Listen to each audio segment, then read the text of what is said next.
એક દંપતીએ દીવામાંથી બહાર આવવા માટે સહકારી મંડળી અને વધારે વ્યાજના બહાને 70 લાખ રૂપિયાનું ફુલેકું ફેરવ્યું, પરંતુ આખરે બંટી બબલી ઠગ ટોળકી સકંજામાં આવી ગઈ રાજકોટ પોલીસના।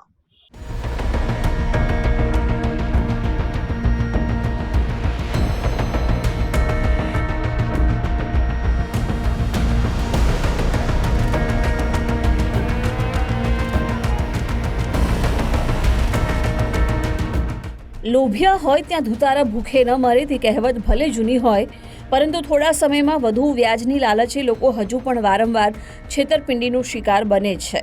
સમાજમાં વેપાર અને રોકડની હેરફેરના માધ્યમો ભલે ડિજિટલ થયા હોય, પરંતુ સહકારી મંડળી કે વીસીના નામે અનેક લોકો પાસેથી થોડી કરીને મોટી રકમ પડાવી લીધાના કિસ્સા છાસવારે સામે આવતા રહે છે। રાજકોટની લક્ષ્મી સોસાયટી શેરી નંબર 5માં રહેતા પતિ પત્નીએ સહકારી મંડળીના નામે અનેક મધ્યમ વર્ગીય પરિવારોની બચત પડાવી લીધી। રહેણાંક સ્થળેથી પરેશ સોલંકી તેમના પત્ની નીરુબહેન સાથે મળીને સહકારી મંડળી ચલાવતા હોવાનું આસપાસના લોકોને જણાવ્યું, જેમાં રોકાણ કરનારા લોકોને દર મહિને 3 થી લઈને 8% જેટલા ઊંચું વળતર આપવાની લાલચ આપી।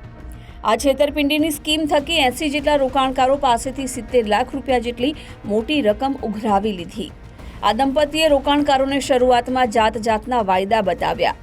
મોટાભાગના રોકાણકારોને લાંબે ગાળે એક સામટી રકમ મળવાની આશા હોવાથી શરૂઆતમાં મૌન રહ્યા, જેનો ફાયદો ઉઠાવીને પતિ પત્ની ઉઘરાણીને અનેક વચન આપીને ટાળતા રહ્યા। થોડાક મહિનાઓ પસાર થતા લોકોએ વ્યાજ અને મૂડી ચૂકવવા પઠાણી ઉઘરાણી શરૂ કરી। આ કડકાઈથી ડરીને પરેશ સોલંકી તેમના પત્ની નીરુબહેન સાથે ઘર છોડીને ફરાર થઈ ગયા।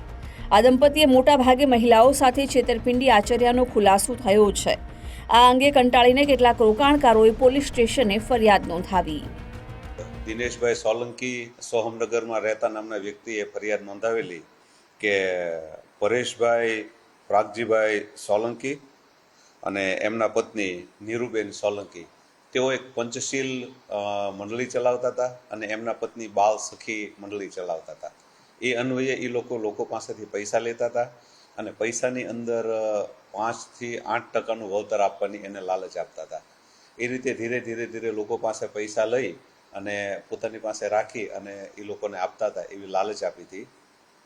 ત્યાર પછી ઘણા સમય આ લોકોએ રાહ જોઈ પણ પૈસા પાછા ન આપતા દિનેશભાઈ સોલંકીએ ફરિયાદ નોંધાવેલી અને જે તે સમયે ફરિયાદની અંદર 54 લાખનું ચીટિંગ કરેલાનું નોંધાયેલું હતું અને સાહેદો બાદ એડ થતાં 68 થી 70 લાખ રૂપિયાની એ લોકોએ ચીટિંગ કર્યાની ફરિયાદ નોંધાવેલી છે। રાજકોટ બી ડિવિઝન પોલીસે રોકાણકારોએ આપેલા રૂપિયાની સત્યતા ચકાસી, જે બાદ લાંબા સમયથી ફરાર પરેશ સોલંકી અને તેમના પત્ની નીરુબેનને ટેકનિકલ એનાલિસિસ અને ચોકસાઈપૂર્વકની માનવ બાતમીના આધારે ઝડપી પાડવામાં પોલીસને સફળતા મળી।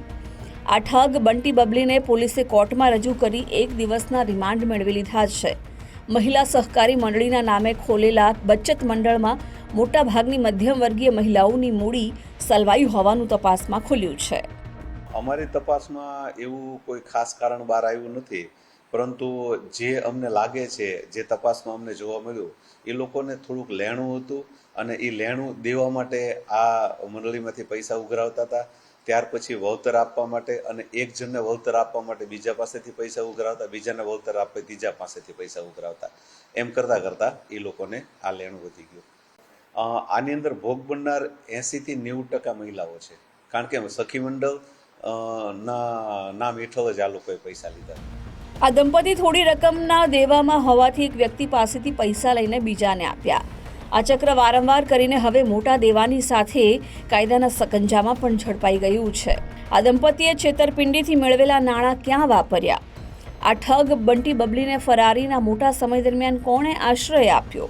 શું રકમ દેવું ચૂકવવામાં જ વેડફાઈ ગઈ કે પછી કોઈ સ્વજનો પાસે છુપાવી છે? તે મુદ્દે પોલીસની આકરી પૂછપરછ દરમિયાન વધુ ખુલાસા થવાની શક્યતા છે। ગૌતમ ભેડા, ગુજરાત ફર્સ્ટ, રાજકોટ।